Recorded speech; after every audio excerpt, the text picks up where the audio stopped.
Okay, thank you all for coming. Those of you here and online too, we're streaming this. First of all, we'd like to thank and recognize the legacy and generosity of Catherine and David Moore. Their support is why we have this terrific event, plus our relationship with the Pulitzer Center in general, which makes events like these, as well as our participation in the Pulitzer Center Reporting Fellowship possible, so we are forever grateful to them. Our pro presenter today, Camila DeChalus, is currently a congressional reporter for the Washington Post, covering key players on Capitol Hill and the most pressing issues facing the country. She also has covered national politics for other news outlets like Business Insider, CQ Roll Call, and CNN. She attended American University for her undergraduate studies, was also a 2016 Pulitzer Center Reporting Fellow herself, and we're very glad to have her with us today.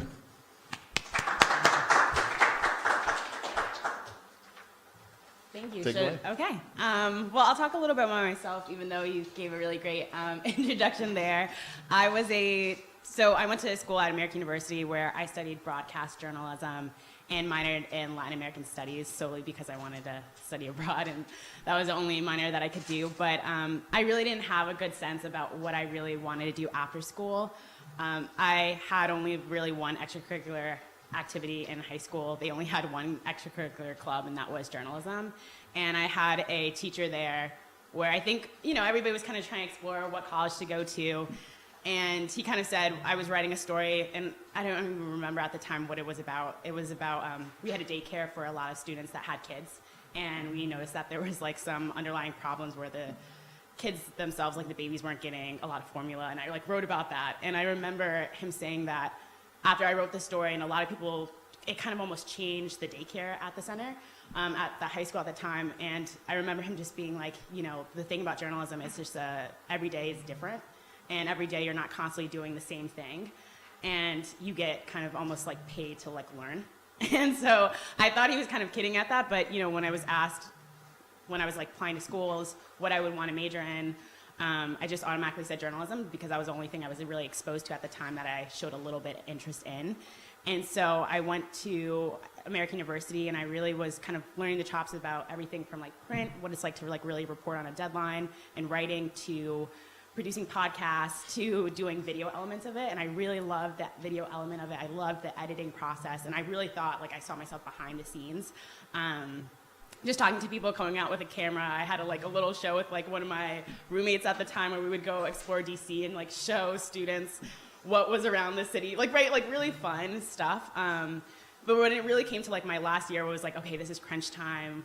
What am I really going to do? What even interest, right? Do I want to do politics, business, everything like that? I actually reached out to alum from American University. I literally went on LinkedIn and was okay, who's kind of doing something similar? And at the time, someone came to speak to my school, and they were working at CNN at the time.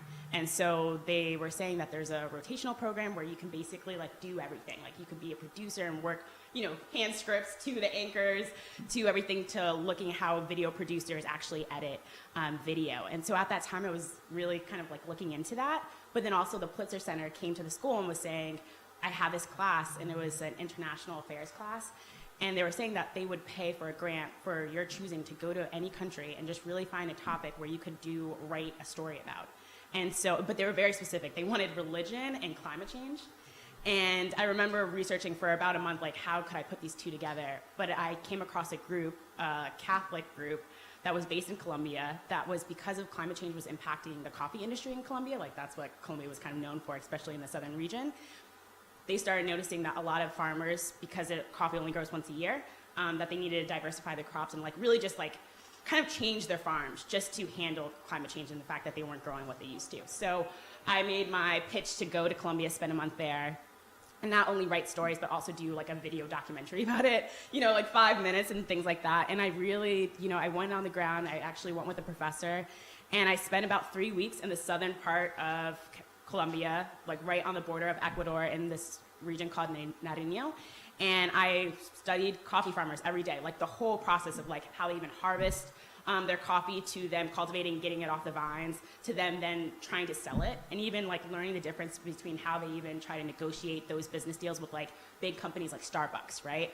And that was really wide-eyed experience. But even after that, I still didn't know whether I really liked to write or whether I really liked to do videos. And so I did a CNN program for 9 months, spending time on show teams like Jake Tapper, to then also writing stories. And it was around the time that Trump was running for office, and I noticed that everybody was like on the campaign trail, out in the field, kind of reporting about him, but a lot of stories were like getting untold. And so I ended up I found an editor at the time who was having lunch, and I went up to him about 5 stories I had in my head that I really wanted to pitch that I felt like CNN wasn't covering.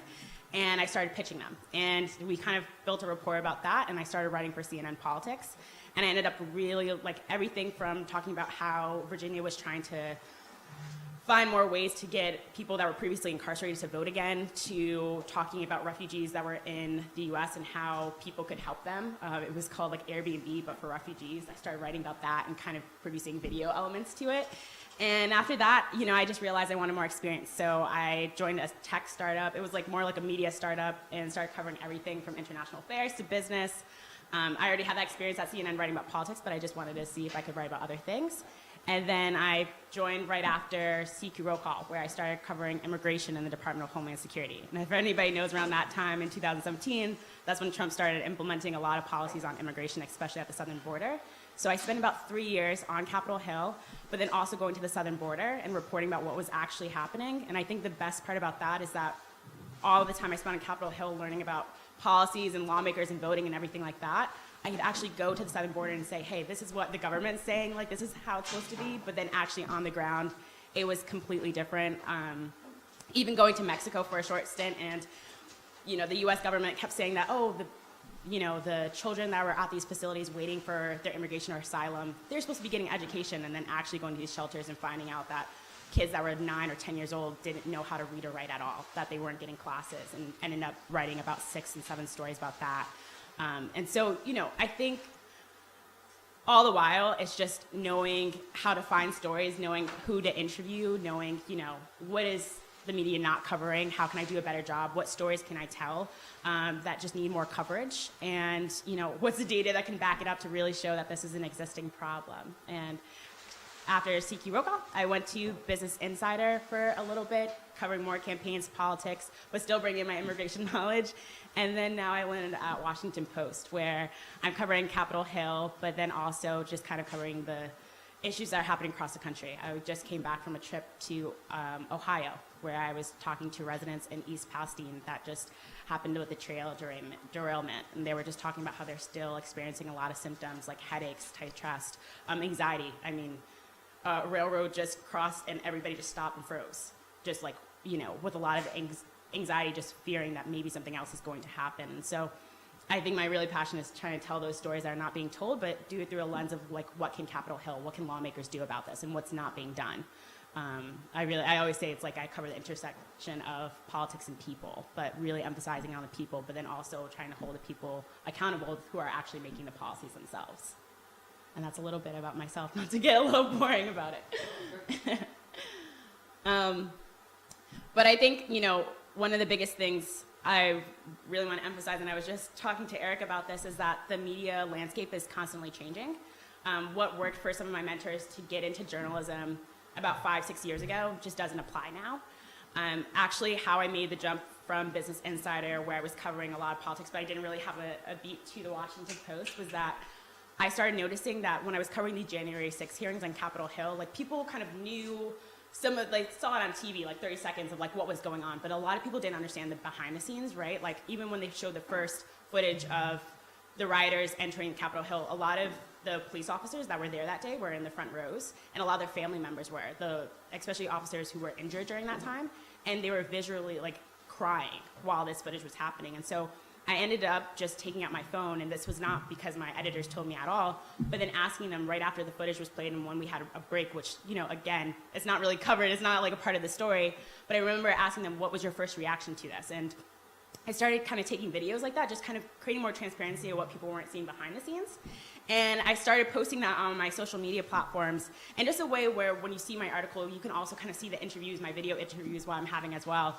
And actually the Washington Post started noticing that at the time, and they started getting a lot of attention. A lot of people started kind of following me on different social media platforms.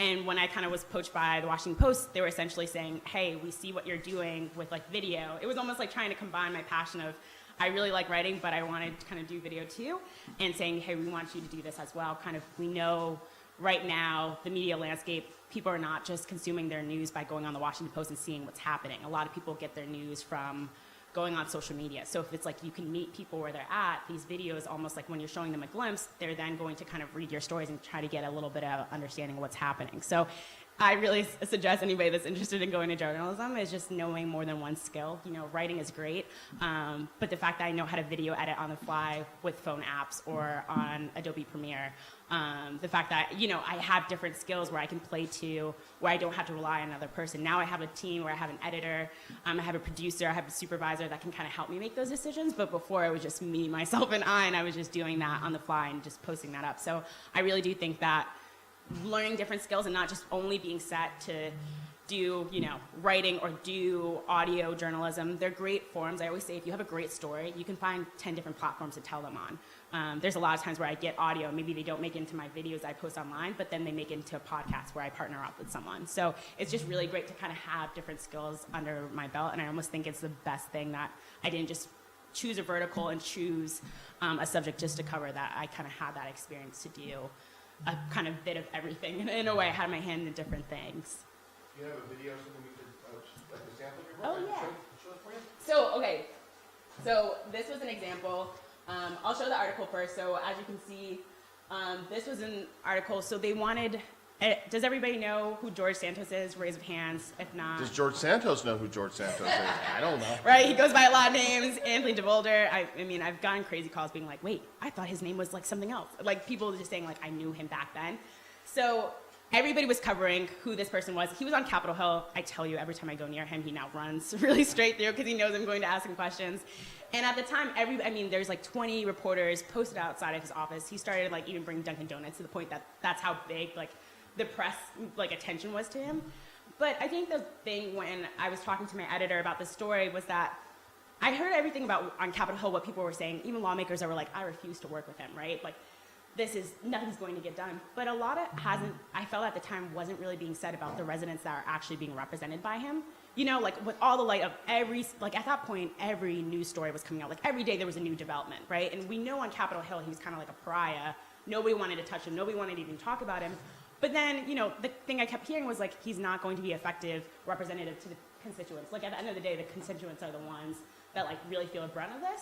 But then I felt like I was looking online and I saw no stories even talking to some of the constituents there. So what I pitched was to go to his district, which is a part of Long Island, and talk to residents there. And it ended up, I talked to like 12 just on the street. I mean, really standing by train stations like, hey, my name is Camila, sorry, like, you know, like kind of approaching off the fly, or standing in coffee shops kind of waiting if I saw someone by themselves. You know, slyly starting conversation. My best advice is just don't go up and automatically be like, I'm a reporter, because we already know that there's a lot of connotations. A lot of people already have their own thoughts about me. It was really started with a general conversation of, you know, what are you doing? Or, oh, I noticed you're reading a book there. And then it started asking me about this. And I actually got led to, someone was like, hey, I'm having a meeting in my basement. Like, it's all these like Republican residents in this area that want to talk about him. And at first I was like, oh, okay, you know, I'm not really from this area.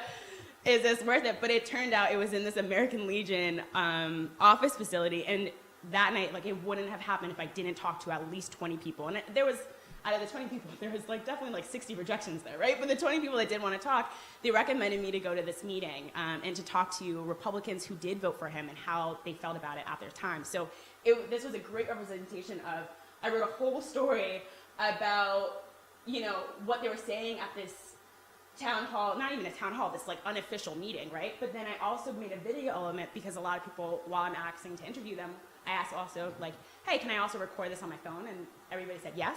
So then I posted it. If you want to go to the second link up there. Go up. Yes, it's the second window tab if you see it. The what? The second window tab. Oh, the second window tab. Yes. Got it.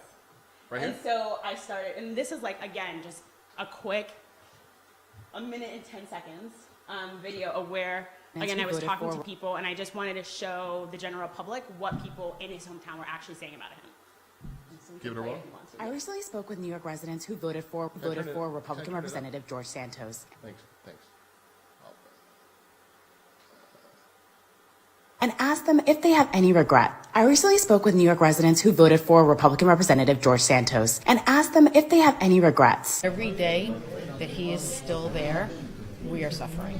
I mean, he's become a joke on late night talk shows, but to us it's not funny because we deserve a real congressman. The damage is already done. So he already stated that he wasn't going to resign. He's going to see this play out. And then now it's the responsibility of Congress, where he is now, to do what they want with him. What happens if all this information never came out? We would never know, right? How many other members of Congress have secrets in their closet that we don't know about either? We need him because he's a conservative Republican, and if he gets kicked out of office, then what? We have to have a special election, and then we don't know. We know what we got. He voted with McCarthy all along when they were trying to get him for the Speaker of the House. We know that he's going to vote conservative. Just disappointing, and as far as giving up his seat, it's to be seen, and it's sad. I recently spoke with New York residents who voted for And I just want to say that I think there was a general assumption in DC that everybody was going to say the same thing in his home district. Like everybody was going to be like, oh wow, he's despicable, right? But then clearly in the video, it's like, there was actually some people that were like, no, we'd rather have him than a Democrat in office. Like we'd rather have someone that we know is going to vote along party lines. And I think that was just an interesting perspective because a lot of times in DC, like journalists, we kind of talk to each other saying, oh, we already know what the story is going to be, right? But a lot of what I try to do is kind of bring in different voices or say, okay, I know what we think, but like, what are the people on the ground actually saying? And I think combining the policy of like, combining what's on Capitol Hill, but then to actually what's on the ground and what people are saying, because at the end of the day, these are the constituents that like, it's their needs that need to be represented in Congress, and if they feel comfortable with him being in office, then that's maybe something that we need to show as well. So it's just understanding that, you know, in this story, I really try to show the complexity of this issue, that it's not just really black and white, or that not just one community in this district thinks the same way, right? A lot of times when I'm covering a lot of congressional races in different countries, and there's always this assumption that, oh, everybody thinks this way, or, you know, this candidate is one way, and you really want to show just not, if I talk to 10 supporters of George Santos, I want to also talk to 10 people that don't support him, right? Because the whole goal is to show both sides and show a complexity of the issue, not just what one group and one person is thinking. And a lot of times when I'm even in Ohio, if I meet 5 people that say, hey, there's no problem here, I'm going to try to talk to at least 60, 70 people to try to understand the view. And a lot of times when I approach people, I just say, I just really want to just 10 seconds of your time just because I'm not from here and I want to just have a better understanding of what's actually going on and what you're thinking on the ground right now. And a lot of times people are really receptive of that because they don't think that media is really showing them their perspective, or they don't see themselves in some of the stories that they read. And even that goes for me covering, like if I'm talking to a lot of males, I try to talk to a lot of females. If I talk to, like, you know, a lot of people of color, I try to, try to show a mix of the gamut there, because it's really, even I have to ask the question, do you usually vote Democrat or Republican? Because that also informs your decision. So really trying to show the complexity in different people's perspective is a really key. If I know I'm interviewing, or I just notice in the span of 20 minutes of interviewing people that I've only skewed towards a lot of young people, I'm going to try to reach out and go to a lot of people that skew a little older. I noticed that going to movie theaters during the daytime, I can always find a certain demographic there, right? Like, it's kind of things like that that I started kind of program of like, okay, I've interviewed 60 people. What were the demographics here? Did they show a difference in opinion? If not, maybe that means I need to spend another day on the ground just to get a fuller picture, because I do not feel comfortable writing a story if I feel like I only have one side of the story to be told. That makes sense. Yeah. So again, so these are just some interviews like I do, but a lot of the times it is as simple as, if I know I'm, have you guys heard of the transcription service Otter? It's a recording service. It lets you kind of record in real time and also transcribe it. But a lot of times if I know I have someone's permission to do that, I also ask, can I do a video recording of it? And that way it's also showing the video element of it. Even for when I know I'm going to do a podcast for the Washington Post, I also try to make sure, I have certain technology to make the audio clear. But a lot of times, like, these interviews are on the fly and they're in really crowded places. And sometimes people are really shy, or I have to ask them, like, you see only 30 seconds, but sometimes that interview is about 10, 15 minutes long. I also noticed that putting your phone out and just saying, hey, talk, that's very jarring to people. It's not natural. So sometimes I like to cross my arms and just talk to them, right?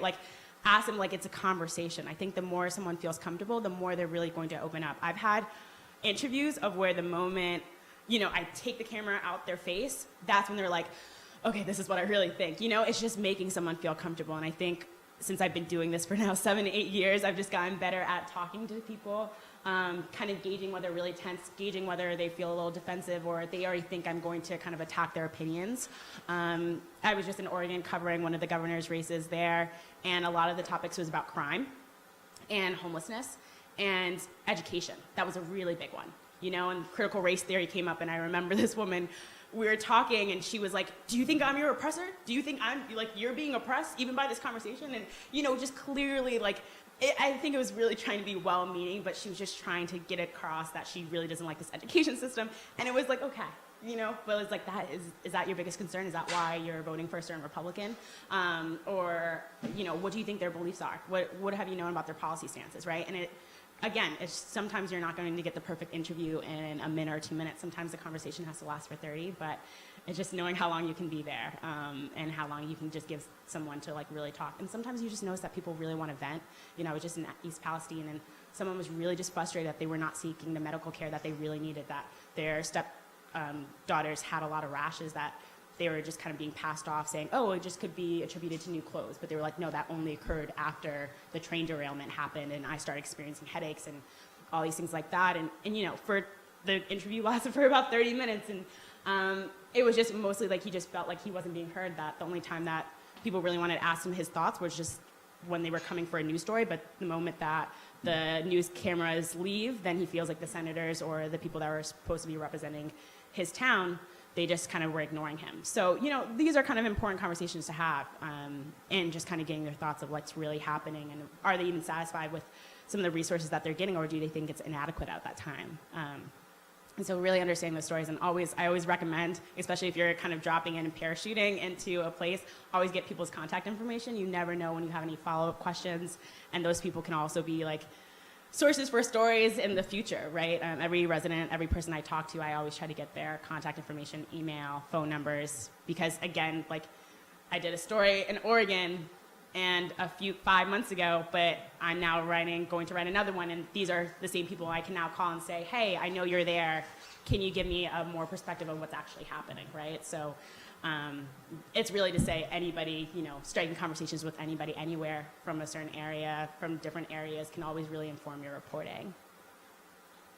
You obviously have such a huge TikTok presence for Washington Post. Are there a lot of reporters like you who do this, or is this sort of your niche? Yeah, so this is something they created specifically having me on board, and they have another reporter that does the campaign style of it, but it's really the whole thought process. And it honestly, I was giving the example of Queen Elizabeth dying. I asked a bunch of 6 friends around me, and I said, how did you find the news about that? And they all said through Instagram, through Twitter, through TikTok. It's kind of understanding when I was talking about the change of landscape, knowing that a lot of people are just not consuming their news by just going on the internet and going on CNN or Fox News or what have you, whatever media platform, just to see what's happening. A lot of people are digesting their news on a social media presence. And so I was created with another, I was brought on with the Washington Post with another reporter, and it's really to show, okay, while you're doing the reporting, talking to the people, can you also get a video element of it? When you're covering this congressional hearing, like tomorrow, the TikTok CEO is supposed to testify for the first time ever in front of Congress, and they're thinking about a nationwide ban, right? My kind of thought process of the whole thing is what are people in the room saying? What are their reactions? What is the line going to be like? What's a visual element that I can show that can kind of give people behind the scenes that if you're not in the room in DC, what can you not see? And so I kind of approach it to the lens of saying, if I'm interviewing 60 people, do 5 or 10 of them want to go on video and kind of talk about their opinions as well? If I'm in a hearing room and I know people can stream that on C-SPAN or whatever, what's something that they can't see, or what are reactions? Maybe even after the person testifies, maybe it's me talking to a lawmaker, grabbing them in the hallway, which people really don't see, like me in the staircases, running, sprinting, and talking to them and saying, were you satisfied with that response? Do you think that you do want to ban TikTok or maybe any other app that you find that is poses as a national security threat? And so I think I've talked to several outlets that they want to kind of do the same thing, because the whole traditional of carrying a huge camera and running down the halls, now we kind of have, our phones that sometimes is like, I remember I recorded one video and someone was like, what camera did you use? And I really was like, oh no, it's an iPhone 14. Like I just, they're just going to give me a new iPhone every time it comes out because the quality has gotten so much better. So I really do think that the less you can carry sometimes is the better, right? Like it's a little bit more accessible, and a lot of like news outlets I do know even some TV outlets, they want to kind of start doing the same thing just because it's a little bit more approachable. People feel a little bit more comfortable, and people want their news a little bit faster. So it's like if I can show a behind the scenes of something that I know is happening in real time, then it's a little bit more engaging. And of course, that 60-second video is not going to inform you, right? Like I hope you don't think this one video is going to like have you thinking, okay, you know everything about George Santos and what residents in his house, in his district think, but maybe, I include a link at the end, and if you're so enticed, then you will go back and actually read a full story to get the fuller context there. How long does it take you on average, do you think, to do one of your TikTok videos? Like the beginning, like the editing process? Is it Oh, quick, right? yeah, that takes like 5-10 minutes for me. But I think college really did help Adobe Premiere, and I downloaded, it's a CapCut, and there's like different apps that like kind of help you do it faster. And so like even for this, I was down there for 2 days. I stood outside in the cold. It was like 10 degrees, and I was like at every change. Like I really was like, where do a lot of people stand around? Because when people are standing around, they're less unlikely to kind of decline you because they have nothing better to do than wait for the train.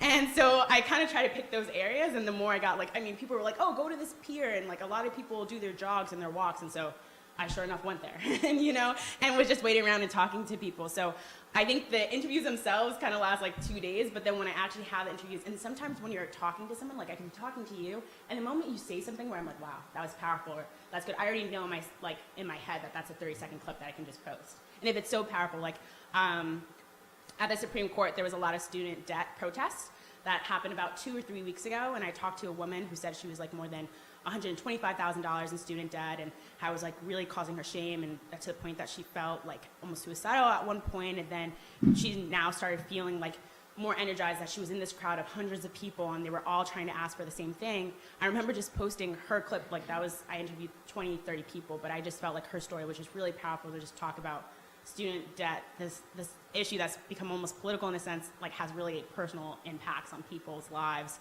And posting her clip, that just took about 30 seconds. And we had a story element to it as well, but it was just one of those things where it's like, sometimes it's a montage of different video interviews, and sometimes it's one, maybe it's like me recapping something that I've seen in first-hand view, and I just really want to talk about it. So it's different depending on what the video format is, but these are always the easiest because it's like when I'm talking to someone, I already know what I want to kind of clip. Is there a vetting process? Do you have an editor who looks at them first, or are you just Yes, so we actually, some of the videos too, we post on the Washington Post Instagram, which has like 6 million, they have like about 10 different social media presence platforms, and like Instagram, they have a TikTok as well. And so what they like to do too, I think it's just making sure we have their contact information, their first name, their last name. I love to ask if there are any protests, are they actually even from DC? Because a lot of times, one of the women I talked to, she was from Texas, right? And she traveled all the way there. So just getting their actual information, and if they're going to post it to their actual platforms, then we have someone vet it. But it's very much like, okay, do we have actually their full description, who they are, and everything like that. So there is a bit of a vetting just to make sure, even they put text on screen just to make sure that's correct and everything like that. Do you prefer, or are they so different you can't really compare it, like a long form video and a short TikTok? You prefer one or the other, or are they just so different it doesn't? No, that's a great question. So at the Washington Post, we also do, since we have a producer, and if they're long form where we're actually really explaining out an issue, something that's going on that's a little bit more complex than saying it in 60 seconds or just showing someone's opinion, we actually have to script it out. So, when I'm talking on video, it almost seems like I'm speaking naturally, but it's actually like, no, 5 people looked at that. We had to vet every single word we use, especially when it comes to really complex issues, or just trying to break down something that happened, but we really want to make sure we're as informed as possible to communicate it.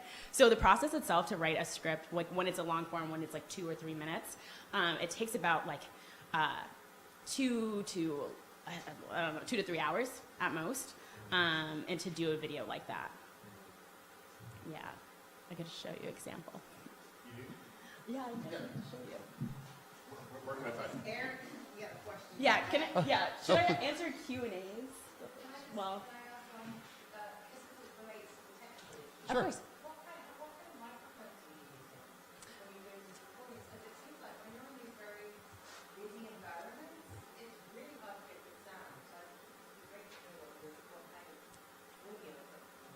Yeah, it's actually really funny because throughout the videos I've experimented with different ones. So I bought it in Oregon. It's this one that clips that's almost like a lava mic, but it clips directly into iPhone. And that was actually after this that it picks up like the best quality that I've ever had. And then I've started experimenting with wireless mics. We got one from DJI. I don't know if that's, and it's pretty expensive, but it's like all wireless and it almost acts like it's attached to a bigger camera. So it's actually been a lot of trial and error because I think a lot of microphones nowadays, or really, really like good ones, are like really made for like the Nikon, the Canon, like bigger cameras, right? Like the really studio quality cameras. And not a lot of them are actually made for iPhones. I think in this like day and age of like vlogging, it's like, and you know, it's gotten like bigger and they've gotten better. But I've actually just recommended, I just actually bought one that has been really good. It's just like taking you to set up sometimes, especially because I'm on the fly interviewing people. It's just like something that I still haven't programmed. I like had to think about a lot of times. But there's ones I just honestly just plug it in. I think I even have one in my jacket, to be honest with you. I have like different ones, seriously, like because the whole idea sometimes too is like if one doesn't work, you need to like be very quick on your feet and make sure that you're plugging in and finding another one. So I actually have like 4 or 5 different with me if you ever want to see it afterwards, but they've ended up being really good use of it. I think in the beginning it was very much like, oh no, it's fine. And then I started noticing, especially when I'm in crowded settings, like, no, the iPhone, just only having this is not going to work at all. And so it's been a lot of like trial and error. And there's been some where I'm like, oh, that was a miss. That didn't pick up any audio quality at all. We're just going to use a shot and say, you know, this is what I did, but we're not going to, like, it's just too, like I've had a video where people are like, show the tape. And I'm like, no, you don't want to show the tape. Like you could not even hear him. There's just no way. Like it's just inaudible. Like you can't even see that he's like even speaking. So it's been a lot of trial and error, I will say. But I think when you find like a really good This Democratic law. and knowing what situations you're in too can also help.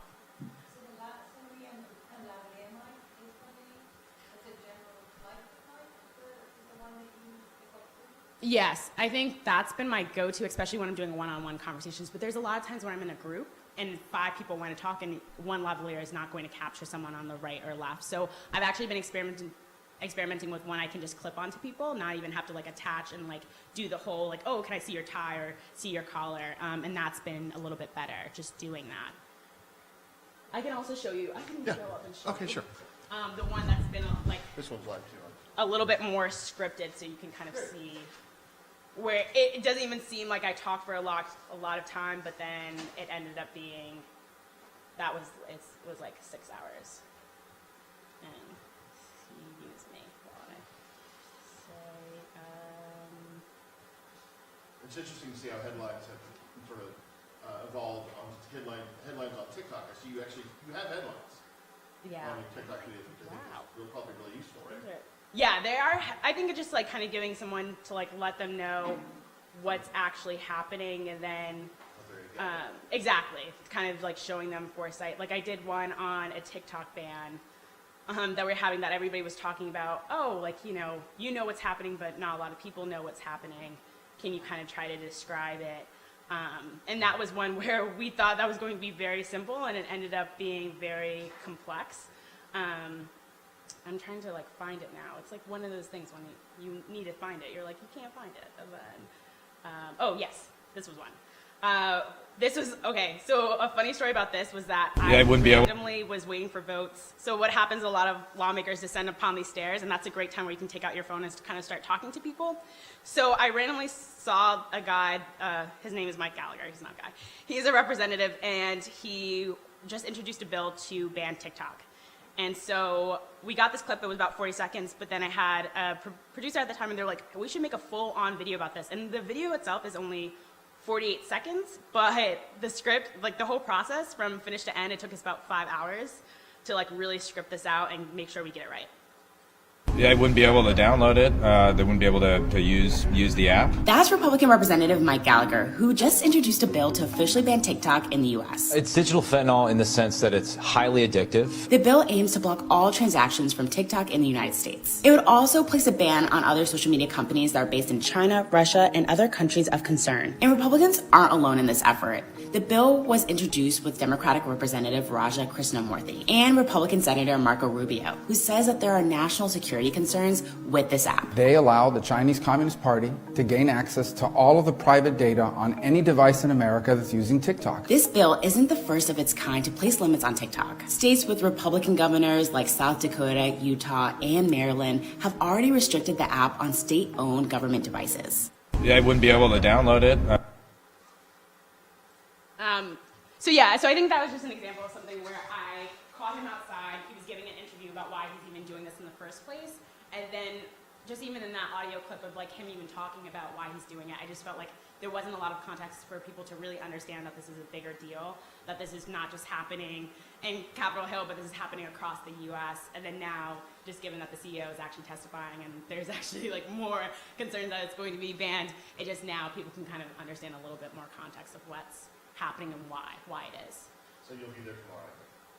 Yes, if everything with Trump and him potentially be arrested doesn't keep me in New York City for another day and a half. Right. Yeah. So, thinking about tomorrow, if you're already at Capitol Hill and watch the TikTok CEO testify, you've talked about it a little bit already, but what's your game plan? You go in and you kind of see what, I like your thing, that you want to get what's not happening in front of the camera already. So how would you sort of scope out your story hypothetically tomorrow? What would you do? Yeah, that's a great question. So a lot of times if there's a really, really big hearing that's happening, they try to do a background call where they kind of give reporters just an inside glimpse of what's going to take place. So how long he's expected to speak, what are some of the concerns that they have that we're almost positive that they're actually going to bring up at the hearing. And so a lot of times they have a table where reporters can actually sit and they give you a better view of the person that's testifying and like the lawmakers, and also when they leave, it's also a chance for you to grab them as well. But it's one of those things that, since I know it's happening at 10 o'clock, it's better I get there at 9 o'clock.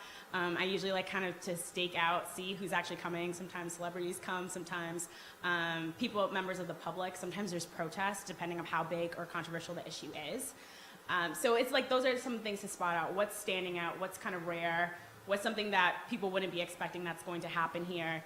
And then I think the biggest part is like listening to what he's saying and then also seeing the lawmakers' reactions to seeing if they're like buying what's happening or they're, maybe have more questions, especially if he gets tied up and maybe you see that he's hesitating or he didn't say something, or maybe it's also kind of understanding, since this is his first time he's speaking, usually whenever someone's testifying, I like to look back and see what other interviews they've had, what things they've said in the past, but because there's no context to kind of play off of, it's a little bit harder in the scenario. So a lot of this is really just going to see what the person says, how they are reacting, whether they're satisfied with the answers, and just even some of the, in the peripheral, protests that may be going on, people standing outside, what's actually happening in the environment to kind of put more of the stakes at high. Seeing as TikTok is kind of your bread and butter, how do you stay objective? Yeah, no, it's funny because I think a lot of people have a lot of, even when I posted the video, a lot of people were like, wait, TikTok, of course not, this can't happen. I think for me, because I use other social media platforms as well, it's one of those things where it's like, okay, if it does go under, it's nice that I've also built other followings in other places where I can still, I think my whole objective is just to put more videos out there that can just kind of peel back the layers of my reporting, and so if I'm able to do that in other platforms, then that works as well. When you say peel back the layers, and I know you post videos about the stories you're covering, do you feel like that's what people want from it? They want to know what's going on behind the camera and what's going on in your mind? I think it's just to get a sense of the transparency of the interviews and what I'm saying, because a lot of times I even talked to someone that were like, I talked to you for 10 minutes, but you're just going to put 30 seconds in your story, or put a sentence in your story and that's it, right? And I think for somebody, I've gotten a question once, can I see the full interview? And that's something easy where if I have the full interview, I will just post it. So I think it's creating that transparency, and I think that a lot of times people do really have questions about what it's like to be a reporter or what was it like on the ground. And if I can just kind of provide a glimpse of that and kind of showcase that, then it's almost adding to my reporting. It's not really taking away from it. A lot of times I get that question, how can you do both? But if I'm doing it in real time, it's just a matter of me taking out my phone and recording it. And it's almost even better if I have someone with me, so I don't have to even think about that sometimes. By the way, your flash is Oh on. yeah, I've been noticing that. Let me take that off. Anyone have any questions?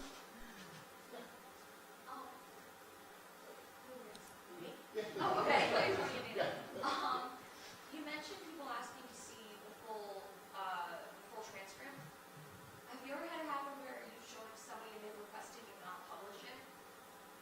Oh, full transcript of like a random person being like, oh, can you show the full video? Or you're saying the person I'm interviewing themselves and they're saying, hey, can you not? Like you mentioned someone asking to see it, so that, because you're using like a clip of what they said, not the full thing, and they asked to see the full thing. Have you ever had that happen where they're asking, oh, don't publish that? Oh, there's been times where I've recorded and then they said, hey, actually, I'm not comfortable. And I think for me, it's like I have to respect that. Like definitely, especially if they agreed to go on record and by just saying, oh, yes, like let's interview, whatever you say you can use, but then at the end they say, hey, actually, I don't want to use that, then I typically just don't use that. A lot of times if I play like 10 seconds and I know, because the video can only be 2 minutes long, that I can only play a short, I get questions like, hey, can you play the full thing? And especially since I already have permission from someone, it's very easy to say, oh yeah, I'll just post the whole thing. But there's been times where after interview, this is not even on the video, but it could be just me recording, that then they say, actually, I'm not comfortable. Maybe what I said was too personal or it's too sensitive, and I actually don't want my name even associated with that. And then that's where I kind of go, I say, okay, I'm not going to use the video, but do you want me not to just include your name? Like, what is the concern there? And I try to work with them. But if it's completely like, nope, scratch that, nothing I want to be said to go on, then I just don't use it. Is that usually, quote unquote, normal people, regular people who say that, or do you find that it's people in the public eye who say that too? Oh, yes. Lawmakers say that all the time. There's been times where, like, I've asked them about a certain bill that they've introduced, meaning, like, they're the ones that putting out there saying, attaching their names to it, and they don't even know what's in it sometimes. And they're just like, wait, actually, talk to my press person. Don't, like, can you, like, not use that? And then I think in those situations, if the story's not even about that, then it's fine. And others, maybe that is going to be a line we include. I think it's just depending on the situation. I often find it's times where they might say something that could be potentially controversial, or maybe not everybody will agree with their opinion, that they then feel a little shy away to say, hey, actually, can you not publish this? But very rarely do I listen to lawmakers when they say that, because I do think that that's their job to know that. Yeah, so I don't have that much sympathy for that. Yes. Yes. These days, people get reported with news on social media, and I see that a lot of times. What makes or breaks an article, people are scrolling through their timelines, so they get thumbnail as well as the title, and that's just the start. Then when they get to reading the article, then in terms of the attention span and all that.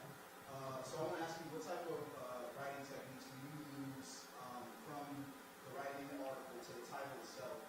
What type of writing techniques do you use to keep people engaged and informed and wanting to read the full article? Yeah, no, that's a really great question. A lot of times, I've been saying kind of throughout me talking that I'll interview maybe 10 to 20 people for a particular story. And I think there's sometimes your mind as a reporter, because I just did all that work for 10 hours, I'm going to include every single quote or everything that was told to me. And I really want to caution you guys against doing that. I think sometimes our pride as a journalist is I want to show you exactly, this story should have been 4,000 words, but I don't even have the attention span to read 4,000 words. You know what I mean? So a lot of times it's really sitting down either with myself or with an editor or even just someone, right? Because I find the best people I can bounce ideas off of, people that are not in journalism whatsoever, just literally living their lives to be what is interesting about this? And a lot of times when I look back, I always do this after every reporting trip or every day, I look back at my interviews and say, what stood out? What's something that I should lead with? And it's, what I've kind of noticed is that scenarios where it might seem that unexpected or surprising, I often lead with that. So people don't even know for this story, I set out, like I was saying, train stations, coffee shops, everywhere, right, to talk to people. But the most startling thing that I felt really showcased the complexity of the issues of how voters had mixed reactions to George Santos even being in office was at this informal basement meeting that spanned an hour. There was Christ Jesus band playing upstairs. It was very informal. And I kind of wrote that out. That was my lead. That was in this bottom basement, in like, in this like where there's a church Christ band playing, people are meeting to talk about one thing, George Santos. And I, like, in my head, in real moment, was like, okay, I spent 3 days, that was exhausting, but this is what I want to lead with, because I think out of all my reporting, this is what is going to get people to read. And it's also being cognizant of that, right? Like, we don't have the longest attention span, so I'm not going to put in the parts that I think are interesting. I'm going to put in the parts where I just feel like really show the complexity of the issue and the really strong quotes, the quotes that really, I'm even surprised by. So I think that's kind of where, and there's times where my editor and I go back and forth and we're like, can I keep this? And she's like, no, like cut it out. And I think it just makes you better for it. But a lot of those interviews that I made as videos, they weren't actually even in the story. So it's also like, I think a pride of me, maybe that's why I started making videos, because I was like, wait, those are such good interviews, but I can't put every single one in. So, there's a video element if you want to see more of those. You mentioned working with your editor on what they want to cut. What do you do in a situation where they want to cut something, but you think it's really a really strong detailed story that you need to keep? How do you work through that? Yeah, that's a really great question, only because I think sometimes when you are, I always tell people this, like, your editor is supposed to be the bird eye view of, they're supposed to be a little bit more objective to your reporting, but you were there in person reporting on it, so you're going to have a different take. And I think, especially depending on the detail, it's also understanding you're defending it as well. So I've had the privilege of having really great editors where it's just a conversation, right? Like, maybe they cut something out, I don't agree with that. I then am almost like an attorney, like, this is why we should keep it, and these are my 3 points, or, hey, I've been covering this for 3 years. This is important. This is a detail that we need. Context is everything. Or, you can't understand the full picture without understanding something that took place 3 years ago. And so, usually it's always an open conversation. I've rarely had butting heads, only because I think people approach it maybe too emotional. Maybe that's the thing, where you get so much like, well, I was there for like 50 hours, so you can't tell me I should include this, rather than being a little bit more objective. And maybe that's because my dad is an attorney, where it's like, actually, this is why, and I lay out the 3 reasons. So I think of being a little bit more pragmatic about it, if that makes sense, of just being like, hey, like, this is why we're including this detail, and this is why this is important. I think readers should really understand this before we even talk about it. I've rarely, I don't want to be like I rarely lost that conversation, but I've rarely gotten to a position where I didn't feel comfortable with whatever I actually put out. What were the 3 details you said that you should negotiate with the editor? You said something about 3 details. Oh, it's more so like if, like, I am talking about, I'll just give you an example. I went to the border, and I was talking about an immigration policy, and there was a lot of context there, and I felt like it might have been a disservice to the readers if they didn't understand what Trump did maybe 3 years ago. And so with that, it was like, they cut that out, but then I was like, actually, we need this because it doesn't make sense, and it was just listing out like 3 reasons why to keep something. If the first one doesn't work, maybe the second one doesn't work, maybe the third try, I think a lot of times if they know you're adamant about something and you share a certain perspective, yeah. I always say you want to be comfortable with whatever has your name on it. And yeah. And I think a lot of people don't understand that, like your editor's name or the person you were talking about, the title, there's a specific person at the Washington Post that does the SEO, and even like the smaller details that like the sentence, both Democrats and Republicans, like there's someone that writes that, and at the end of the day, like their just names are not on it. So it's really being like, I think I'm a little bit careful before anything gets published under my name. I have to check it 3-4 times. I know when it's scheduled. I'm the first person to read it when it gets out, because at the end of the day, like my name, wherever company I might go to next, that byline is still sticking with me, so I just always want to be comfortable with what I put my name on. You get a lot of FaceTime with your TikToks. I know you show up on CNN and things like this, like clips like that. What's that like to be on camera so much? I think it's just a different medium, if that makes sense. Like, I know a lot of journalists that they're like, I'm never doing TV, like I'm only print, because it's almost like, you don't have to have a camera in your face. You can just interview people. Like, I was just in Ohio, and it was all these camera people and all these like reporters, on-air reporters, and I'm just in the background talking to these residents that are like slyly trying to go in the clinic, and I was the one like getting these interviews, because it just means a little bit more jarring. Like, I show up, I can have a turtleneck sweater on. Like, it doesn't, my parents doesn't. But then I think when I'm going on TV, where it's a little bit more formal setting, my best thing I always try to say is like, how can I translate what's on the ground to what's happening now and how can I say it on the camera. Like, I have 3,000 words to say it in a story, but on TV, you get 20 seconds, not even. And you have to be very careful about the words that you use, even how you're conveying a story. So that's been a little bit helpful because I had a broadcast journalism background in college, and I always tell people I never did an on-air news TV job, but because I took some classes in broadcast journalism, like, I know how to stand, I know how to present myself. I'm a very fast speaker, if you can't tell, so I know before my TV hits, I cannot drink coffee at all. No, I've gotten that told. That was like the best advice I've ever got to mentor, like, Camila, you cannot drink coffee. Like, you just, and I'm like, no. Yeah, you can't. One time, this is embarrassing to say, my mom is like my biggest, like, moms can tell you things that other people just would never tell you. And I remember my first TV hits, I also talked with my hands a lot. I've actually calmed down a lot. Like, I used to be and at one time she was like, hey, do you like have tape? And I was like, oh, like, no, that's so random. She's like, can you please like tape your hands next time? Like, so I think it's, what I always tell people, if you're going to go on TV, no matter what outlet, doesn't matter, C-SPAN to like local news to national news, just practice beforehand, like stare in a mirror, very calm, hands down, even your like facial expressions, just like for 30 seconds, if I had to ask you a question about what your reporting is, can you say it in less than 30 seconds? And so I always say, like, have some bullet points. Like in my head, I always know some bullet points I'm going to say, but just don't script it. And then when you get comfortable with that, it goes so much easier. So it's a lot of practice. It is practice. It's never you're gonna get the best your first time. Because my first few TV hits were like, I was like, I'm gonna stick to print. I'm not gonna do this anymore. But it definitely gets easier. Sure, there's a lot of pressure because the world we live in today, things never die. Things get passed around, they go viral, and you don't always want that in your life. So you got to be prepared, right? You got to be off the cuff, but prepared at the same time. That's a tough balance. Yeah. What are the questions? What you have? Let's go. Do you have any advice for interviews when not you but your subject is climbing up in front of the camera? How to get it to loosen up, get it together? Yeah, I always tell people, start it off like how I even started off. Oh, what happened to your arm, right? Like, I mean, being very observational, right? Even if I see like maybe something you're reading, I see a book or something, I always start off the interview. If it's on the fly, I have to like be very more straightforward. But if it's a sit-down conversation, I always kind of ask, oh, what else? How's your day going? They may say something. I'm like ripping off of that for like 10 minutes, and then it kind of gets a little bit more comfortable. Now you feel like I'm sitting down and I'm talking to a friend.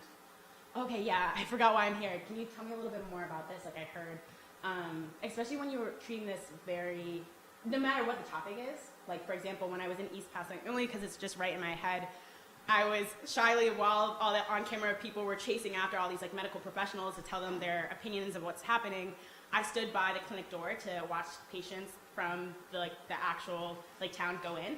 And right before I stopped this woman, and I was like, hi, I'm so sorry I stopped you really quick.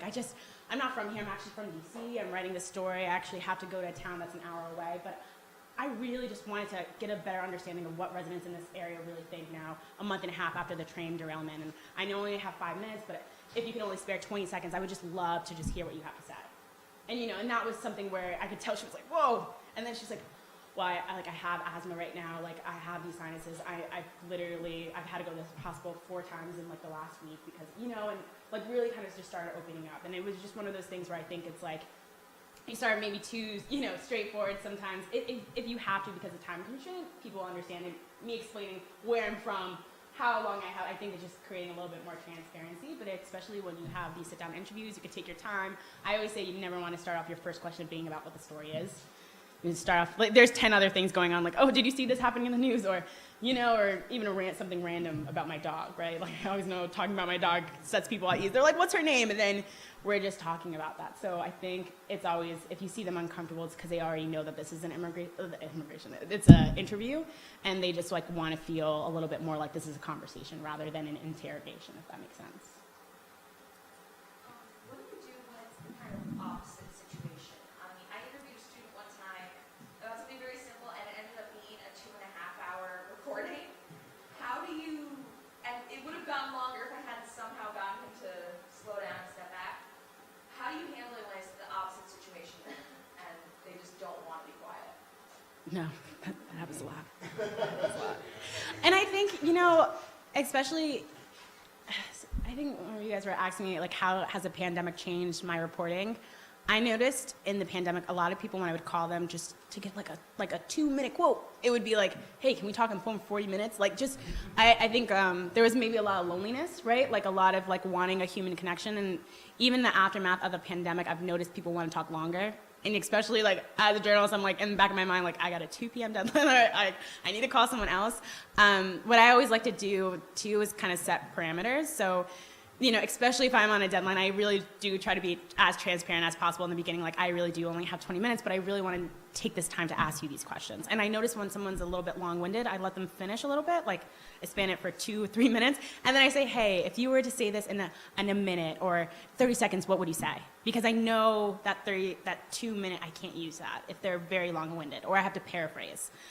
So sometimes I let them, sometimes they need to like, what is that, word vomit a little bit, and then they can like say it a little bit more succinctly, a little bit more concise, and so I allow for that to happen. But there's times where like people are a little bit long-winded, but I think especially if you have a, like, not, I don't want to say deadline, or maybe can't spare an hour or 2 hours, right? Like, that's very okay to be very transparent in the beginning and say, oh, or maybe in the middle of it when you see it running long, like, hey, I only have 5 more minutes, but you know, you mentioned this, this, and this. Can you just like maybe repeat yourself, and what would you say in 30 seconds? And so sometimes I try to like change the question, but ask the same question at the same time to see if it's a different response. Because sometimes I have these really great interviews, and like I interviewed a gentleman yesterday, and he was like, they just won't provide us the answers, and he kept saying answers, but I was like, okay, if I just use this quote, nobody would know what I'm talking about. So I was like, can you provide more in depth, like what are the answers that you're looking for? And then after like 10 minutes, he just said it perfectly in a minute, and it was like, okay. You know, so sometimes it's like asking the same questions, but if you went on, and sometimes I'm like, hey, can I get your contact information? I can't talk for very long now, but maybe I can give you a phone call when the time allows it. So it's like slightly getting out of it. I don't know if that makes sense. Any other questions? I saw some hands up in this side. Yes? What's the most bizarre thing you've witnessed a politician say or do that wasn't captured on audio or video? If you feel comfortable. Oh, no.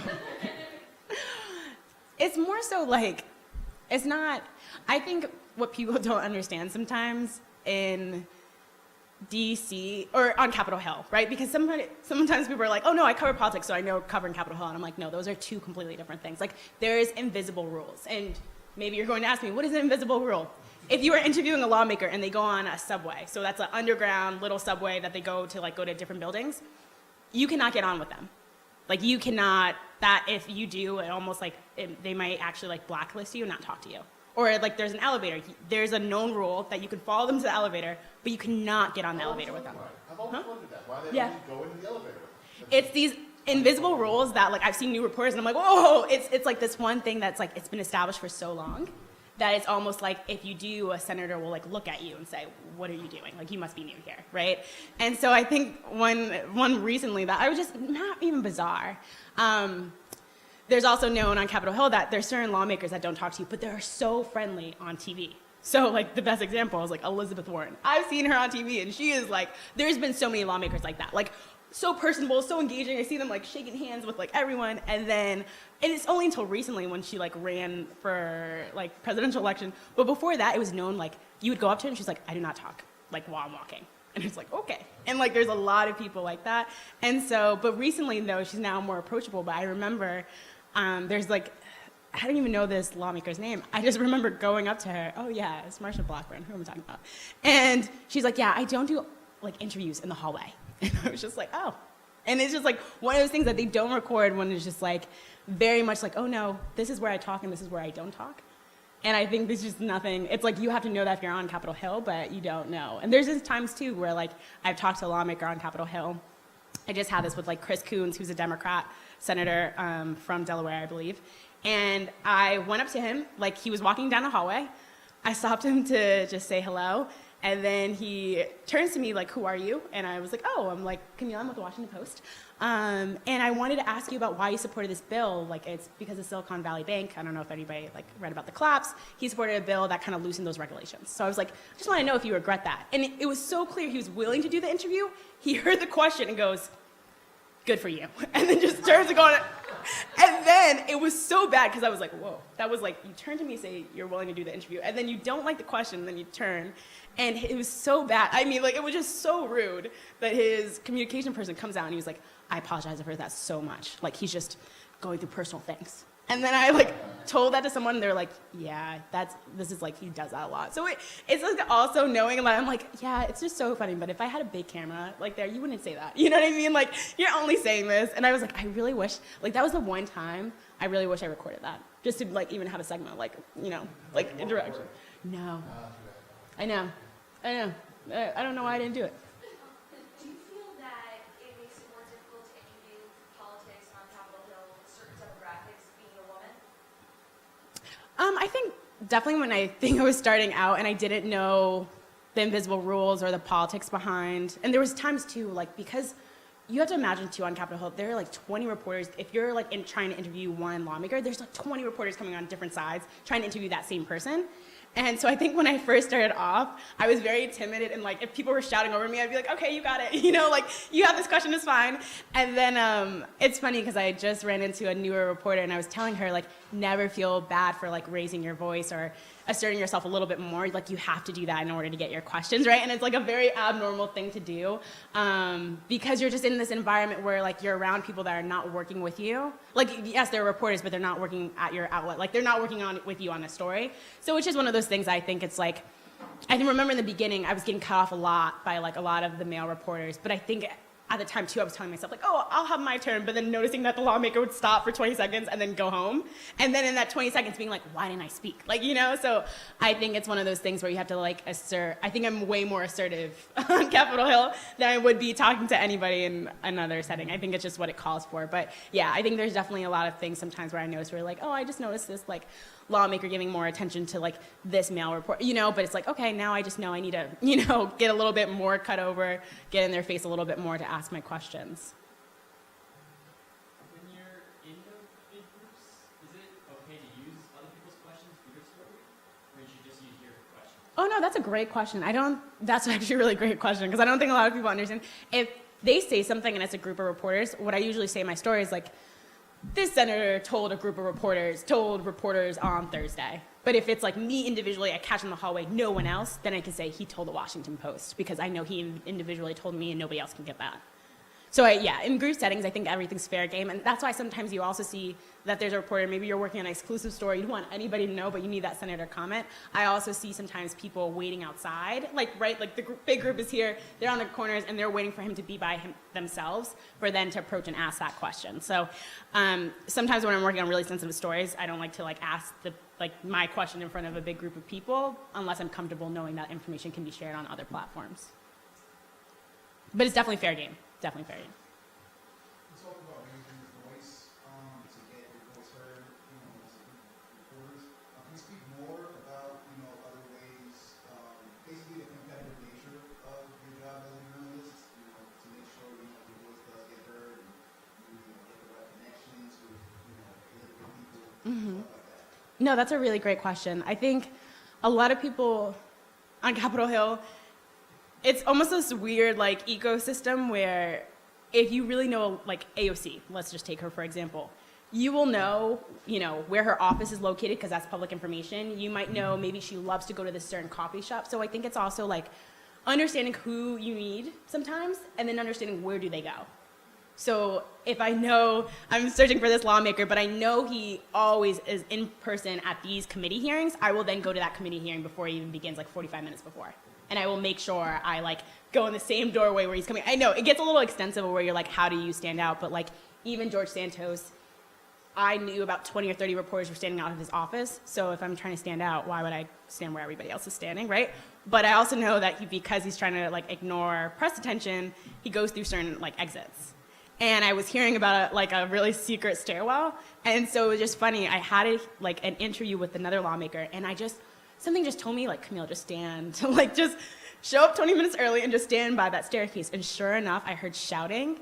And who's the first person to walk down while all the reporters are like 5-10 feet back? And I just stood there, took out my phone, and I was the first person there. And it was just funny because all those people were waiting for 20, like maybe 2-3 hours, but it was just like, no, let me just stay in there. And then I was able to ask him this question, which then made it on Jimmy Kimmel, and that was kind of embarrassing because people saw me sprint. Like, I mean, full-on sprint. Like, it wasn't a fast walk. It was like a full-on sprint. And someone was like, I just saw your hair flip. And I was like, yeah, I'm so sorry. So I think sometimes, like, when you're talking about competition, and I'm only talking about Capitol Hill, but it's like predicting, if you want to find a particular person, predicting where they would go. Maybe it's looking at their schedule. Maybe it's looking about if there's a committee hearing happening, who's supposed to be on that committee. Is that the person that you need? A lot of times it's almost like, even knowing if there's votes happening, what exits do they use? Like there's, like, you know, like people, we're creatures of habit. So like if you only exit this, like I know if I'm looking for like Ayanna Pressley or someone, I know what exit she goes out of. I know I can find her there. So I think sometimes predicting it before, then also anticipating maybe what your story is and what you need, and then kind of placing yourself so then maybe you can get the answers before everybody else. But it is like in an environment where it's like there's a lot of reporters, so if you're not asking the question, maybe someone else is. And you know, like you were saying about the, you know, he told a group of reporters, someone asked a really great question, I end up using that for my story rather than the question I asked myself, and that's completely okay because he told a group of people. Mm-hmm. Post January 6th, what ways did the Capitol like set boundaries post January 6th that affected you as a journalist? Yeah. That's a really great question because they became very strict about that. So I have a badge, I actually have like 2 badges. And one of the things, we were able to go in certain areas, you know, like I think more transparency near where they actually vote, but now it's like I can't even wear a certain like big jacket, I can't bring a bag. So I think sometimes, especially if I know I'm going to be sitting outside for lawmakers, I know I can't go back. Like I used to just be able to go back inside. Now I have to like go through security and I'm like dropping off 2 phones and like my microphones and everything like that. So it's made it a little bit harder to function going in and out, but I think that's just security purposes. And a lot of times, like I get stopped so many and being like, here's my badge, you know, like they need to look at the expiration date. What color is it? All those things like that. So they're a little bit more, like wary, I think, of anything, especially like the State of the Union address. I had to show up there like 4 hours early, which before I used to show up 30 minutes and just sit down, and now it's like, absolutely not, you need to be in a designated area. So a lot of times it just means more preparation, if that makes sense. Like if I know I have to do something, it's even thinking in advance where I'm going to stand. Can I even have a coat out? Like sometimes I'm outside and I'm like, all right, I can't wear a jacket because I need to go in and out. So I think it's just like the preparation stance of it has become a little bit more complicated to navigate, because you don't know what procedures they're going to take. Like for the State of Union, they brought in the SWAT team. Like there was so many, like a lot of like people from the Army. There was like even this like chamber that they were just standing there. Like it was just, like I've never seen it as intense as it was during the State of the Union. So it's one of those things that I think they're taking a lot of precaution with. But just as a reporter, it's just knowing what you can and can't do and trying to like work your way around it. But it's never hindered my reporting. It's just more like I had to just think in advance what I was going to do. Were you there on January 6th? Actually, it's funny. I was supposed to be there, and then I got caught. My movers came a day early, and so I was like, guys, I got to call. I have to move. And then I remember getting all these calls and them saying like, hey, like, are you there? And I was like, oh no, I had to move today. And then everybody was just like, well, and I was actually going to go to Capitol Hill because I had a friend up there that couldn't get like no Uber, nothing, no taxis were even going to remotely ride there. So, and that's the thing now too. It's like a lot of times you'll see fences, you'll see extra security now. They'll look at your badge like 4 times just to make sure. I still haven't brought a visitor just because I'm not really even sure of the protocols now. Before it was a little bit more lax, now they're a little bit more on guard. How would you say that Pulitzer Fellowship and your experience with the Sunshine Award, how have they impacted your professional career since then? I do think what's great about the Pulitzer Center is a lot of times you're pitching your ideas and you might not know where it lands, or, you know, especially different news outlets, they're going to like want the story already fleshed out. And what I really felt like the Pulitzer Center did that was better than anybody else was that they gave you a team of editors and people to work with. So it's like while you're on the ground, you're reporting your story, you also have a team of editors. You also have, you know, people looking at your stories, interviews. And so I think them giving a better, well-rounded like advice and like advising through the whole writing process, I think just gave me a better understanding what it'd be like to pursue different careers, whether it's in like video and writing. And because I already had that portfolio because of the Pulitzer Center, because I was able to write 4 stories and do a video element, it just made my candidacy for like applying to other jobs just more stronger. Like, you know, with them allowing you to go somewhere, they also give you the grant money. So the funding really does help. And even when I was at CQ Roll Call and they simply said like, hey, you have these great stories to tell at the southern border, but we simply just do not have the money to come, like to actually like fund it. I called the Pulitzer Center and was like, hey, so I have these stories already ready. You know, you already know my work product because I've worked with you in the past. And they were just like, of course, how much? You know, and it was just as simple as writing another grant. So I worked with the Pulitzer Center actually 2 times. But the second time was just through my company. But it was just simply like, it was CQ Roll Call. It's a really well-known DC publication. It just at the time did not have the resources to send me to Southern Border. And I ended up doing way more stories there than I thought possible just because the funding is important. You know, especially just everything that we needed for that trip. That's a great segue. I'd like to hand this out. And, oh, yes. This is just, shameless plug. Informational sheet about the Pulitzer Center Student Fellowship. Information about it, trying to promote it as much as we can. The deadline is April 10th. You don't have to be a journalism major to be able to be selected. The whole idea is to give.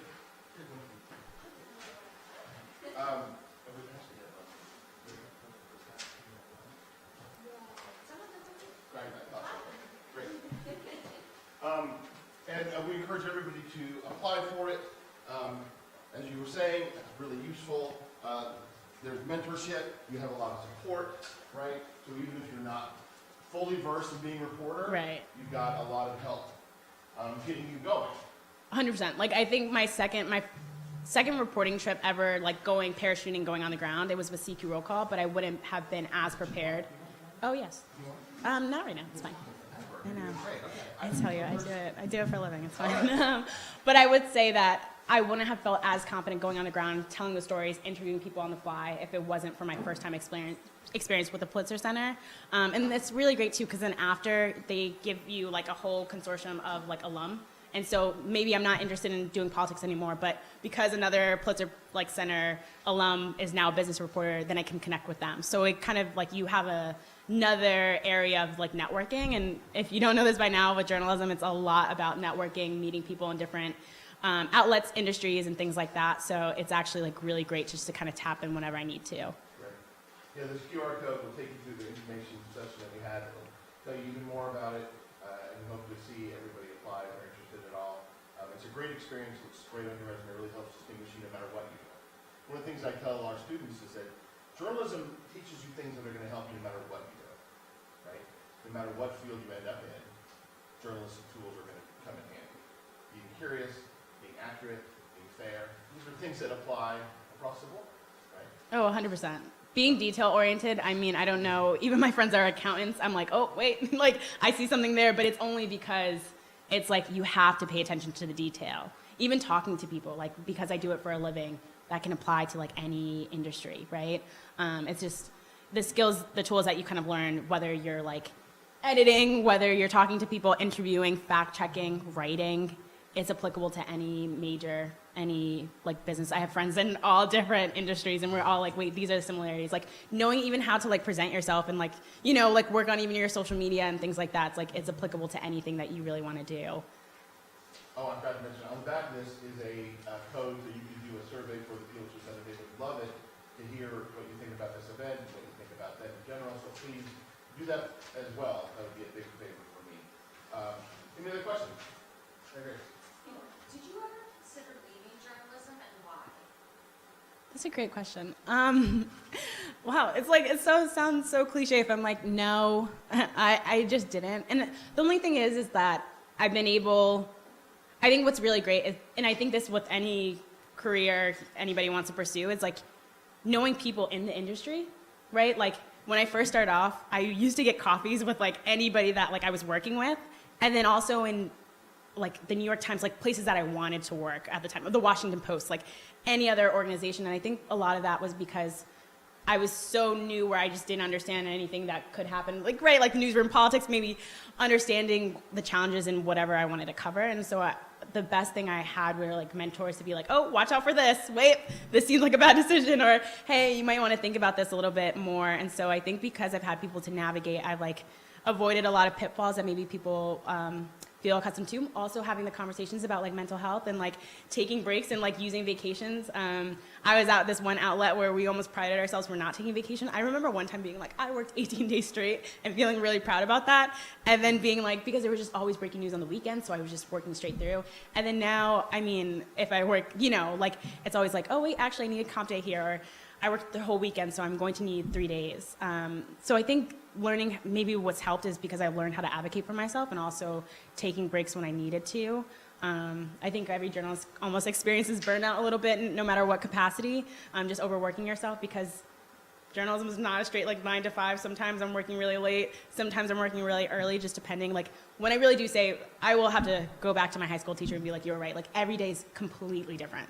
And I just don't know what other career where I would have to wake up and be like, what am I doing today? Like every day, I mean, it really is very different. I have to keep a calendar, a notepad, just to kind of like write out what I'm doing every day, just to kind of keep a little sane. So I think it's exciting. I mean, there's just definitely times where I'm like, oh, I want a vacation for 2 weeks or 3 weeks just to decompress. But I think the fact I was just telling him I went to Ohio to do a profile on a senator, but it ended up me learning about like trains. And I thought that was something where I was like, I'm not really well versed in, but now if you ask me anything about it, now I can tell you. And that was only in 2 or 3 days. So I talked to so many people from different areas, and now I have a better grasp of the issue at hand. So I think it's just like one of those careers that just keeps on giving it away. I don't know. Right, talking about the 24-hour news cycle, it's such a relatively new development that it's really just revamp the entire profession. We didn't used to do this. People had time to reflect and compile and that, but now it's the name of the game is to get it fast and first. Yeah. And it never stops. And there's so many mouths to feed, right? It's very great. So I'm glad you came out for yourself. What other questions might you have? Oh, I get to.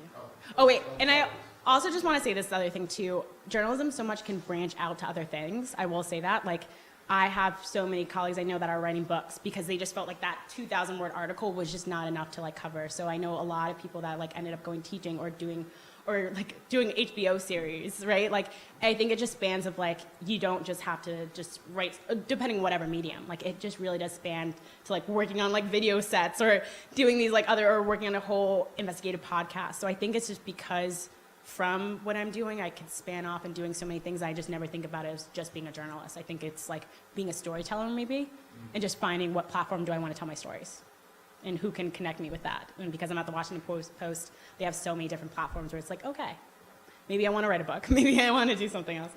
I'm sorry, there's 3. And then that's it, course, right? You said lunch, sorry. I don't want to curate this. You don't want to choose? You don't want to what? I don't want to curate, I know, are we on time? Can I take 3 more questions? Oh, please, of course, absolutely. Okay, and then. How is current political commentary and sensationalism jeopardize the integrity of news organizations? And can you give us the names of some of the most egregious offenders? You want all the details.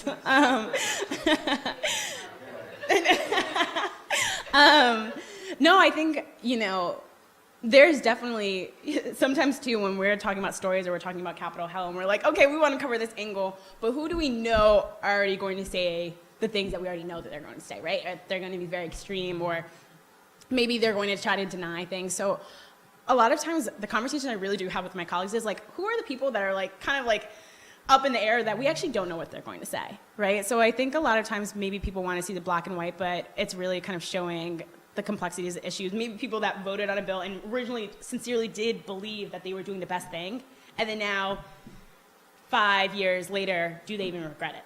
And then kind of understanding that. So I think a lot of times, if we already know certain people are going to say things that we already know they're going to say, whether they're going to be very extreme, maybe very more conservative, maybe more liberal, we try to just show other voices, maybe people that are a little bit more moderate, maybe people who are really working on this issue that have a firsthand knowledge of it. So I think there's a tendency that we want to, give the most, like the boldest quote, but I think those are maybe time when we like lose people a little bit. So it's really kind of showcasing maybe the people in the in-between. I don't know if that makes sense, but it's just really trying to show a whole grasp of like, there's not just, everybody talks about Marjorie Taylor Greene, but a lot of people just don't understand like her relevance on certain committees is like very, very minimal. You know what I mean?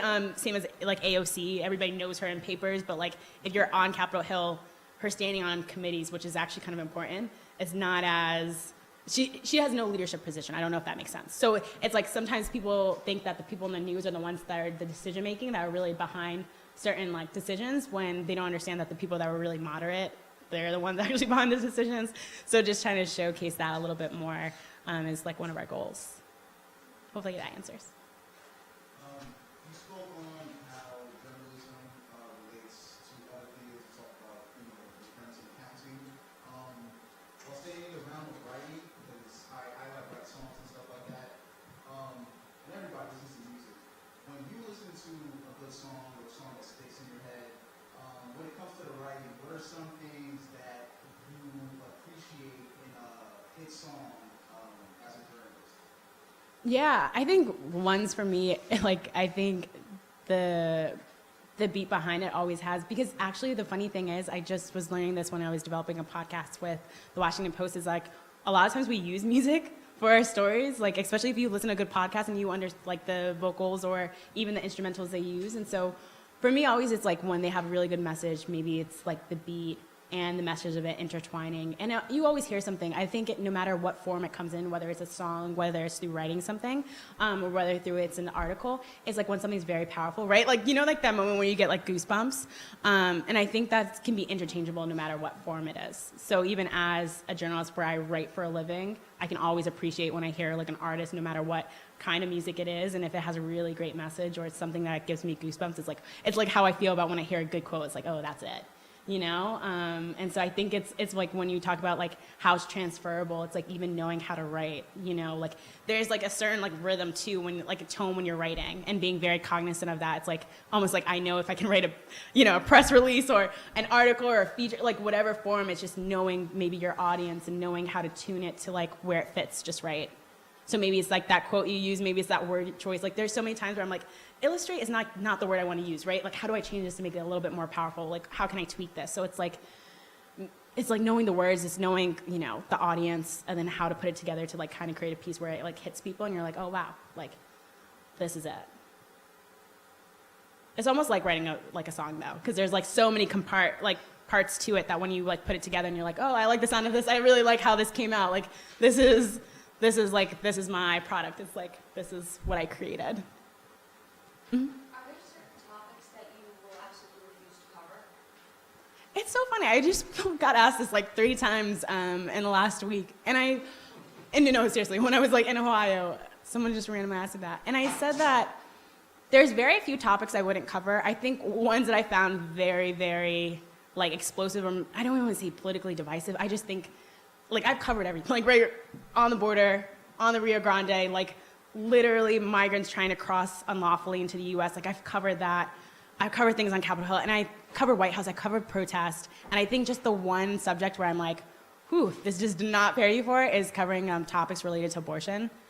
I think, that's just where I've had so many conversations with people that feel very passionately about it, and there's like a lot of religious aspects of it, and I don't say I wouldn't cover it. I think I just have friends who do cover it, and I'm like, wow, I stepped into your shoes for a day, and I'm gonna leave that to you, because I think it's just one of those conversations where when there's like a lot of religious beliefs behind it, it's almost one of those where it's like people feel very right in their opinion. And, especially the protests after the Roe v. Wade, I was there that day, and I was in front of Capitol Hill, and I was actually in front of the Supreme Court, and I think just seeing the masses of people and like the screaming, shouting, and like almost physical fights, I was just like I don't think there's any topic that you can compare this to where you get this people like crying, like, just visceral like reactions to it, where I was just like, wow. Yeah, I don't know if that makes sense. We're going to have a little, oh, go ahead. Okay, just, do you feel like there are unspoken beauty standards imposed upon reporters within visual mediums of journalism? I think there is. I think I remember when I first started, I don't know if this is like answering your question, this was like 7-8 years ago, and I was first asked to go on CNN or MSNBC, one of them. And I usually always wear my hair natural. And someone was like, you need to straighten it. Like, you really need to straighten it. Like, book an appointment today. And I just was like, no, I don't want to do that. And they were like, the whole thought process was like, if you do not do this, they're never going to book you. And I think I remember at the time, I was like 20 or something, and I was just like, well, if they don't want to book me with my natural hair, then I guess I just won't go on TV, like it's fine.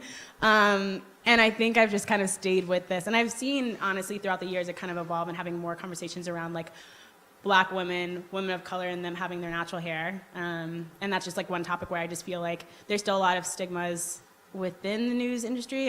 I remember like working for Univision at one time. That was like my second internship. And I remember a lot of comments about my hair at the time, like, hey, do you want to straighten it? And I remember it was like 90-degree weather, and I was like, it won't stay straight. Like, it'll like last for 30 seconds. So I think there's been a little bit more of open conversations about that. And I've honestly, since then, I've never, and that wasn't even someone at like the network level. It was just someone that was, I think, genuinely trying to give me advice. But I think there, just in terms of beauty standards, I think just like with any industry there are. I think this one is just way more where people are trying to push the boundaries and like push the limits and push the barriers and just say, hey, no, this is like who I am, and we need more representation on TV as well as off camera. I think like media representation, honestly, like people of color being in like the media, like that's a lot of representation. There's so many times I go to events and I'm like, oh, there's like no one of color here. Or, you know, why aren't there more, especially about this topic? So even in politics, like there are very few. So I think it's just something that it's still like having open and honest conversations about, and still showing up and saying, hey, we need more people of color to kind of cover these things and be a journalist and report about these. So it's just more representation on that aspect. Yes. Do you think that in this career, since you're working with so many other people's opinions, that you kind of have to like force yourself to lose your own? That's a good question. It's funny because I think a lot of people who know me will say, I've always been like this though. I've always been a devil's advocate kind of person. So like you tell me an opinion, I'll be like, but like so-and-so said this. And like, you know, kind of play it off of it. And I think, not to say I've never had an opinion, it's just more so I've always been curious about what other people's are and what makes them tick. And so a lot of times too, like, I mean, in my reporting or even when I'm interviewing people, people will always turn to me and be like, no, tell me, what do you think? Or like, what should I be thinking? And like, that's always where I try to stay clear. I was like, no, like, I'm really just trying to understand what you're saying. Or, you know, hey, I heard you were so-and-so, like, you were just in Oregon. What did you think about this? And so I think just at times, because I'm trying to allow people to give the space to voice their own, I don't feel comfortable presenting my own, if that makes sense. Right? Like if I only have 20 minutes and I really want to make sure I'm understanding how they think, why they think this way, what do they care about, and sometimes like it's more so like, hey, I don't want to take up space. I want to give you this space because it's, you know, just so you can kind of voice your opinions. So a lot of times though, there is this like thought that like you can't share it, or maybe there's something that you're really passionate about, but you have to kind of like tone down for a minute. So I just think that a lot of how I just kind of view things is like, hey, in this space when I'm really just trying to like sit down and really trying to understand like why do you think the way you think, it's like me asking you the questions. I get really uncomfortable if people are asking me the questions and being like, what? Like what's happening? But yeah, I think it's learning to navigate and knowing how to voice yours and when it's appropriate to do so. Yeah. We're going to have a lovely meet and greet and have lunch that are eaten before she gets back on the road, so you'll have plenty more time to chat with her if you like. But would you wrap up just by telling us what's your favorite thing about being a working modern journalist, and what's your least favorite thing about being a working modern journalist? I will say this. When you're on Capitol Hill so much like I am, you get so used to like talking to a politician and them giving you a very straightforward or very like political answer to things, right? Like it's very clean cut, it's very polished. And I think I always love, like seriously, one of my favorite things is going on the ground and talking to people, because it's like so far removed from that. It's like very uncut. Like I will never forget one of my first ever reporting trips was like in Texas, and I was talking about this one issue, and just people were just so unapologetically themselves, like very like unfiltered, and be like, no, I'm gonna say whatever comes to my mind. And I think a lot of times that when you're on Capitol Hill, it's sometimes a bubble. So one of my favorite things is like actually really talking to people and like really understanding, going to the ground, traveling, and hearing what people have to say. My least favorite, people say this all the time, but sometimes it's the editing process a little bit, because it's like, you know, it's something you worked on for like a week and you're like, every quote is great. And then you're like, you have to cut it. And then you get like a little bit sad and you're like, does it really need to go out? But then you see the final product and I'm always happy with it. I'm always like, this was a good decision to do this. So it's just editing something sometimes and getting critique. Not the best. Necessary. Any last questions before we partake of the meal we have? Any preguntas? Anything you want to add? No, I think that's all. I'll stay behind, so if there's any more like questions or anything like that. And we can find you just by, you're everywhere. So we can just find you on TikTok, we can find you at Washington Post, we can find you on Instagram. Instagram, I suppose, and all those. Yeah, all those platforms. So if you're on them, follow me, please. Thank you so much. Thank you. So I'll open up the list. that's great. Thanks, Dana.